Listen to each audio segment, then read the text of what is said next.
पाठ 10 वीर शिवाजी। देश की आजादी में कई महान योद्धाओं ने अपनी कुर्बानी दी। हमारी आजादी की बात उनके बिना कभी पूर्ण नहीं हो सकती। जी, हमें उनका हमेशा सम्मान करना चाहिए, याद करना है, उनकी वीर गाथाएं, कहानी सुननी है। बच्चों, आज हम वीर छत्रपति शिवाजी के बारे में जानते हैं।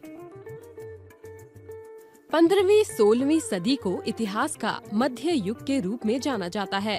उस युग का इतिहास साहस, वीरता, त्याग तथा बलिदान से भरा है। मुगलों का राज्य बहुत उन्नत अवस्था में पहुंच गया था। लड़ाइयां बहुत होती थीं, किंतु लोग अपने लिए नहीं लड़ते थे, बल्कि अपने देश के लिए लड़ते थे। ऐसे ही समय तुलसीदास के 4 साल बाद महाराष्ट्र के निर्माता शिवाजी का जन्म संवत 1684 में हुआ। इनके पिता का नाम शाहजी था, जो चित्तौड़ के राजा लक्ष्मण सिंह के कुल के कहे जाते हैं। शिवाजी की माता का नाम जीजाबाई था। 4 साल पहले शाहजी के एक पुत्र हो चुका था। इसके बाद उनको युद्ध में ही अधिकतर रहना पड़ा। कहा जाता है, एक रात को शाहजी ने सपना देखा कि एक साधु चीथड़ा लपेटे अंग में भभूत पोते सामने खड़ा है। इनके हाथ में एक आम उसने दिया और कहा, इसका आधा भाग अपनी पत्नी को खिलाओ, जिससे तुम्हारे एक पुत्र होगा, जो शिवजी का अवतार होगा। शाहजी की नींद खुल गई। उन्होंने अपने हाथ में आम पाया। उसका आधा भाग उन्होंने जीजाबाई को दे दिया। कुछ दिनों के बाद शिवाजी का जन्म हुआ। साधु की बातों का विश्वास करके उन्होंने पुत्र का नाम शिवाजी रखा। शाहजी ने एक दूसरा विवाह भी कर लिया और जीजाबाई पूना के निकट शाहजी की जमींदारी में रहने लगी। जमींदारी का प्रबंध दादाजी कोणदेव करते थे। जिस समय जीजाबाई यहाँ आई, जमींदारी चौपट हो चुकी थी, किंतु कोणदेव की चतुराई तथा योग्यता से वह फिर पनपी।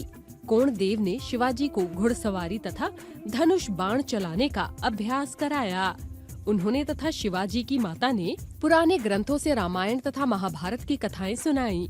शिवाजी भीम और अर्जुन बनने की कल्पना करने लगे। 18 साल की अवस्था होते होते शिवाजी निर्भीक, साहसी और श्रमी हो गए। उनकी अभिलाषा हुई कि अपने प्रदेश को बीजापुर के शासन से स्वतंत्र करा लूं। बस उन्होंने पूना के दक्षिण तोरण के दुर्ग पर आक्रमण किया और उसे ले लिया। वर्षा ऋतु थी। दुर्ग का शासक तथा सेना बाहर चली गई थी। यह अवसर शिवाजी ने उपयुक्त समझा। दुर्ग पर उन्होंने विजय ही नहीं पाई, वहाँ का धन तथा शस्त्र भी ले लिया। दुर्ग के शासक ने बीजापुर के सुल्तान के पास शिकायत भेजी। शिवाजी ने दरबार के अधिकारियों को कुछ दे दिलाकर प्रसन्न कर लिया। परिणाम स्वरूप दुर्ग के शासक पर डांट पड़ी। वह पदच्युत कर लिया गया। शिवाजी दुर्ग के निकट नियुक्त कर दिए गए। इसके पश्चात उसके निकट एक स्थान पर उन्होंने सदृढ़ दुर्ग बनाया और उस स्थान का नाम रायगढ़ रखा। सिंहगढ़ तथा पुरंद के भी दुर्ग इन्हें मिल गए।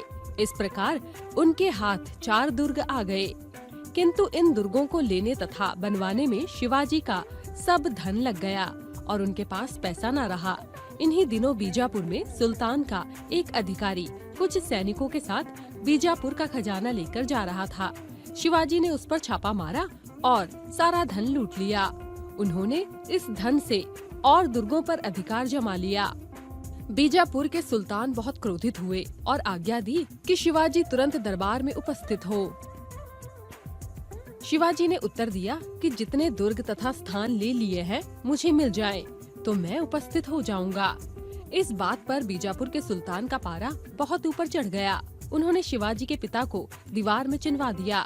केवल मुंह के सामने एक छेद सांस लेने के लिए छोड़ दिया और कहा, शिवाजी से कह दो कि ठीक राह पर आ जाए, नहीं तो छेद भी बंद कर दिया जाएगा।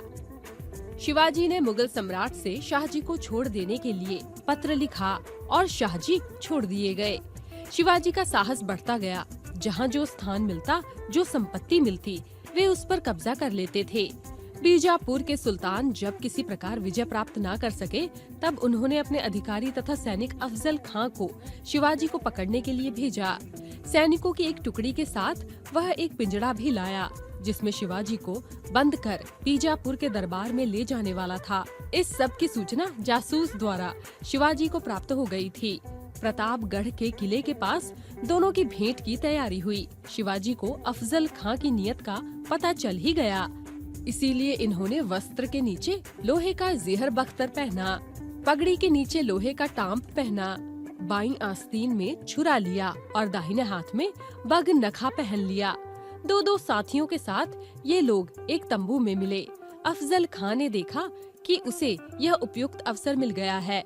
उसने बाएं हाथ से झपटकर शिवाजी की गर्दन पकड़ी और दाहिने हाथ तलवार का प्रहार पेट पर किया, किंतु वहाँ तो लोहे का कवच था।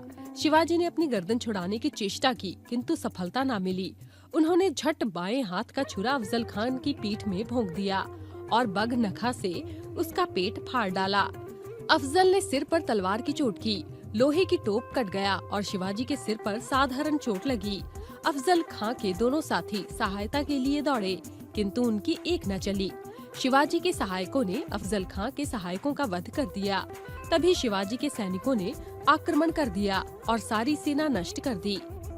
इस समय से बीजापुर के सुल्तान और जल उठे। उन्होंने शिवाजी पर विजय प्राप्त करने के लिए अनेक प्रयत्न किए, किंतु सब में विफल रहे।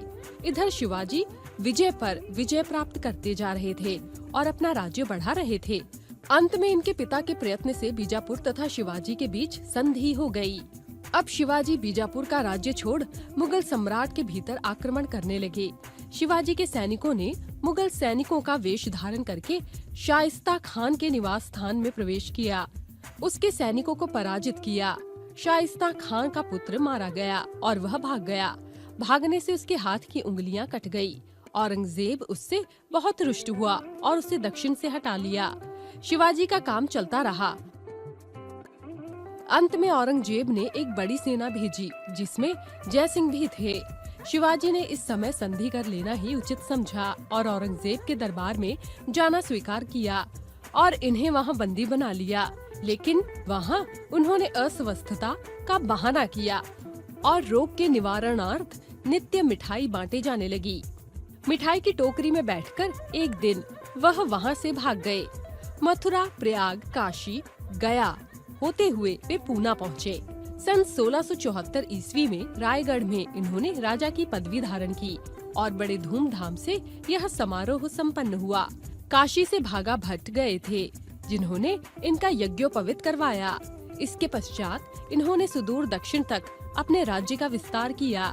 शिवाजी आजकल की दृष्टि से पढ़े लिखे न थे, पुस्तकों का ज्ञान उन्हें नहीं था, किसी पाठशाला में उन्होंने अध्ययन नहीं किया था, किंतु उन्हें ज्ञान पर्याप्त था।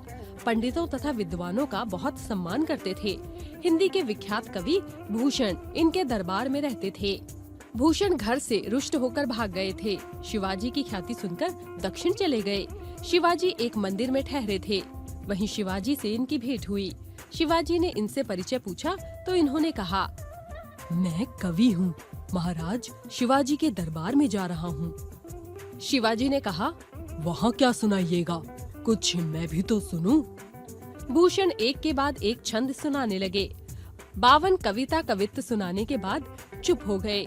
शिवाजी ने कहा कि और सुनाइए। भूषण ने कहा, सभी तुम ही को सुनाए, अब नहीं सुनाऊंगा।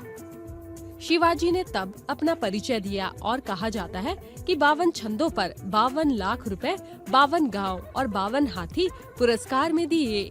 शिवाजी हिंदू धर्म के दृढ़ अनुयायी थे, किंतु दूसरे धर्मों के प्रति अतीव उदार थे। यह गुण उस युग के बिरले लोगों में पाया जाता था। विजय के अवसर पर कहीं कुरान की पोथी मिल जाती थी तो बड़े सम्मान से उसे रखते थे और अपने किसी मुसलमान कर्मचारी अथवा मौलवी को देते थे। उनकी कठोर आज्ञा थी कि कोई सैनिक मस्जिद को हानि ना पहुंचाए, महिलाओं का आदर किया जाए। उनकी सेना में मुसलमान कर्मचारी भी थे।